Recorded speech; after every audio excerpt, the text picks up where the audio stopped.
আসসালামু আলাইকুম। আসন্ন ত্রয়োদশ জাতীয় সংসদ নির্বাচনে বেশ কয়েকজন আলোচিত প্রার্থী পরাজিত হয়েছেন। এর মধ্যে জামায়াতে ইসলামের ৩ শীর্ষ নেতা রয়েছেন। এছাড়া বিএনপি, খেলাফত মজলিস, এনসিপির আলোচিত প্রার্থীরাও আছেন এই তালিকায়। এ নিয়ে বিস্তারিত আলোচনা করব আজকের এই ভিডিওতে।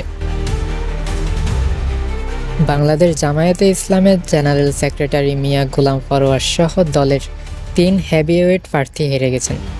গোলাম পরোয়ার ছাড়া বাকি দুজন হলেন সহকারী সেক্রেটারি জেনারেল হামিদুর রহমান আজাদ ও সাবেক শিবির সেক্রেটারি ও আলোচিত আইনজীবী শিশির মনির।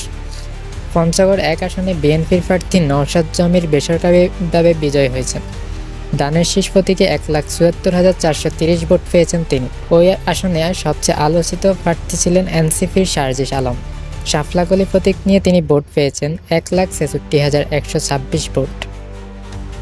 রাজধানীর সবচেয়ে আলোচিত ঢাকা ৮ আসনে বেসরকারিভাবে নির্বাচিত হয়েছেন বিএনপির প্রার্থী মির্জা আব্বাস। তিনি মোট ভোট পেয়েছেন ৫৯,৩৬৬ ভোট। এই আসনের নিকটতম প্রতিদ্বন্দ্বী এনসিপির মোহাম্মদ নাসির উদ্দিন পাটোয়ারি। তিনি ভোট পেয়েছেন ৫৪,১২৭ ভোট। ঢাকা ৯ আসনে বেসরকারিভাবে নির্বাচিত হয়েছেন বিএনপির প্রার্থী হাবিবুর রশিদ। এই আসনের সবচেয়ে আলোচিত প্রার্থী ছিলেন ডক্টর তাসনিম জারা। বিপুল ভোটে বিএনপির প্রার্থীর কাছে পরাজিত হন তিনি। ঢাকা ১৩ আসনে বেসরকারিভাবে নির্বাচিত হয়েছেন বিএনপির প্রার্থী ববি হাজ্জাজ। এই আসনে আলোচিত প্রার্থী ছিলেন বাংলাদেশ খেলাফত মজলিসের মামুনুল হক।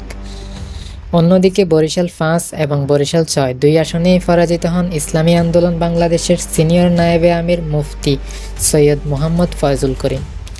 ঝিনাইদহ ৪ আসনে বিএনপি মনোনীত প্রার্থী রাশেদ খান পরাজিত হন। ওইখানে জামায়াতের আবু তালেব ১,০৪,০৩১ ভোট পেয়ে জয়লাভ করেন। অন্যদিকে ঢাকা ১৬ আসনে দানের শীষের প্রার্থী আমিনুল হককে হারিয়ে জয় পান জামায়াতের আব্দুল বাতেন। অন্যদিকে ঢাকা ১৭ আসনে বিএনপি চেয়ারম্যান জনাব তারেক রহমান বেসরকারিভাবে বিজয়ী হয়েছেন। দানের শীষ প্রতীকে ৭১,৪৪৩ ভোট পেয়েছেন তিনি। এই আসনের আলোচিত প্রার্থী জামায়াতের এস এম খালেদুজ্জামান। তিনি দাঁড়িপাল্লা প্রতীক নিয়ে ভোট পেয়েছেন ৬৫,৯৭২ ভোট।